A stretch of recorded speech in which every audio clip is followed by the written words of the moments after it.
আসসালামু আলাইকুম। সবাই কেমন আছেন? আশা করছি সবাই ভালো আছেন, সুস্থ আছেন। নতুন দিনে নতুন একটা ব্লগ ভিডিও নিয়ে আপনাদের সামনে হাজির হয়ে গেলাম। আজকে চলে গিয়েছিলাম ইতালির খোলা একটা মার্কেটে। প্রায় সব কিছুই কিন্তু এখানে পাওয়া যায়। এখানে সপ্তাহে যে কোনো একদিন করে বসে। তো আমরা যেটাতে গিয়েছিলাম সেটা হচ্ছে শনিবারে বসে এই খোলা মার্কেটটা। এখানে আপনি আপনার ঘরের পছন্দ অনুযায়ী সব কিছুই কিন্তু এখানে পাবেন। আপনার পছন্দ অনুযায়ী সব কিছুই কিন্তু এখানে কিনতে পাবেন। দেখুন এখানে কত সুন্দর সুন্দর পর্দা, এগুলো কিন্তু ঘরের একদম উপযোগী। আর এখানে হচ্ছে কিছু কসমেটিক দোকান নিয়ে বসছে, বিভিন্ন প্রোডাক্ট এখানে দেওয়া আছে। তবে এই প্রোডাক্টগুলা কেমন সেটা বলতে পারবো না, কারণ এগুলো তো কখনো আমি ব্যবহার করিনি। তবে এখানে কিন্তু দামিও আছে, আবার কম দামিও আছে। সব প্রাইজেরই কিন্তু জিনিস এখানে আপনি পাবেন। একটা সংসারে কিন্তু অনেক ধরনের জিনিস ব্যবহার করা হয়, বড় থেকে ছোট বা ছোট থেকে বড়, দামি থেকে কম দামি বা কম দামি থেকে দামি, অনেক ধরনের জিনিসই কিন্তু ব্যবহার করা হয়। তো চাইলে আপনি ইটালির এই খোলা মার্কেটে চলে যেতে পারেন। ইটালির খোলা মার্কেটে অনেক ধরনের অনেক প্রাইজের কিন্তু জিনিস পাওয়া যায়, যেটা দেখলে হয়তো বা আপনার মনে হতে পারে যে কোনটা আপনার দরকার বা কোনটা মানসম্মত। তবে আমি যে ঘুরেছি সবগুলোই কিন্তু ভালো ছিল। কখনো কখনো ভালো দেখেছি, আবার কখনো মনে হচ্ছে না এটা উপযোগী নয়। তবে সবগুলো প্রোডাক্টই কিন্তু মোটামুটি ভালো ছিল। এখানে ব্যাগের কিছু কালেকশন দেখলাম, মোটামুটি ভালোই লেগেছে, এত খারাপ না, মোটামুটিভাবে চলে। ইটালিতে কিন্তু অনেক খোলা মার্কেট বসে এরকম করে রাস্তার পাশে বা বিভিন্ন জায়গায় করে এইরকম খোলা মার্কেটে বসে। এখানে আপনি আপনার পছন্দ অনুযায়ী সব কিছু জিনিসই কিন্তু কিনতে পারবেন। তবে সপ্তাহে যে কোনো একদিন সেই খোলা মার্কেটটা বসে, হতে পারে সেটা শুক্রবার, হতে পারে সেটা শনিবার, বা হতে পারে বুধবার। যে কোনো জায়গা ভিত্তিক বা স্থান ভিত্তিক অনুসারে আপনার এই খোলা মার্কেটটা বসে। এখানে দেখুন যে কিছু শার্টের কালেকশনও দেখলাম। শার্টের কালেকশন যদি বলি তাহলে আমার কাছে মনে হয় হ্যাঁ ভালোই ছিল। আর গরমের জন্য কিছু কাপড় চোপড়ও নিয়ে বসছে। মোটামুটি বলতে গেলে একটা দোকানে যেমন থাকে সব কিছুই কিন্তু কালেকশন ছিল। সবগুলা স্টল ঘুরলাম বা দোকান ঘুরলাম, বাংলাদেশে যেরকম মেলার মতো করে বসে।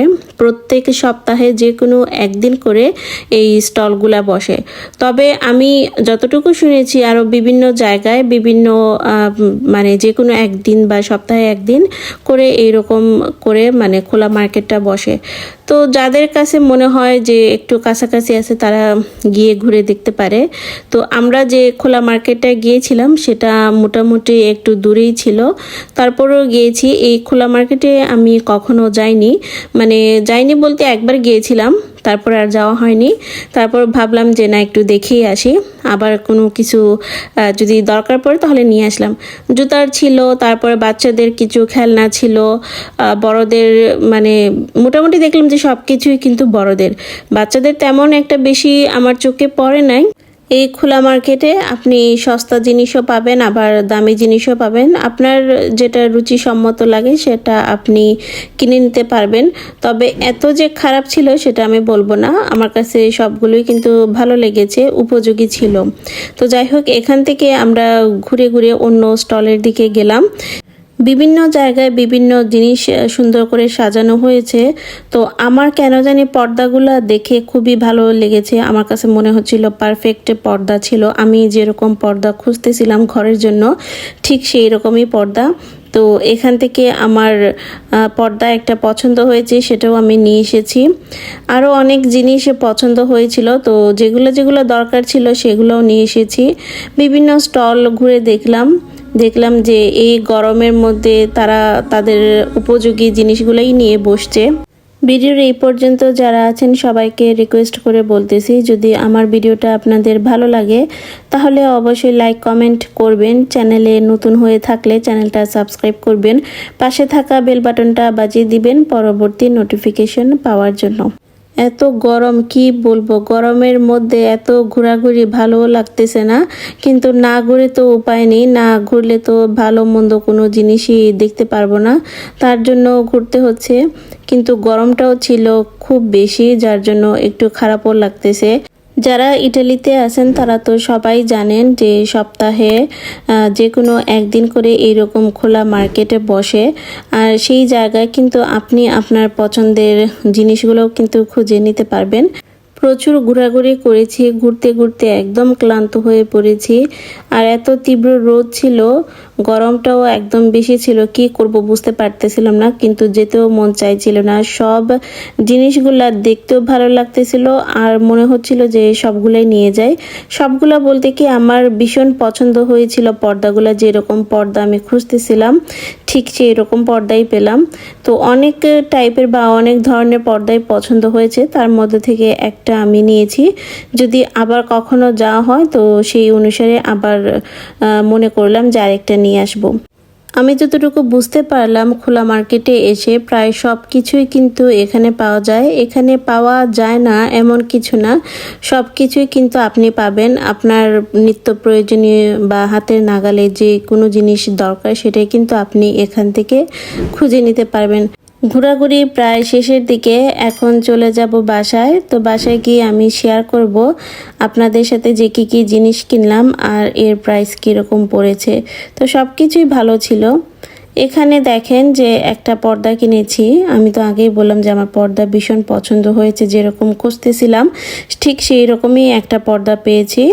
পর্দাটা প্রিন্টের হওয়ায় আমার কাছে আরও অনেক বেশি ভালো লেগেছে। সাদার মধ্যে প্রিন্ট করা, মনে হচ্ছে যে বাংলাদেশের পর্দা। প্রায় বাংলাদেশের পর্দা কিন্তু এরকম থাকে, দেখবেন যে সাদার মধ্যে একটু প্রিন্ট করা থাকে, দেখলে একটু ভালো লাগে।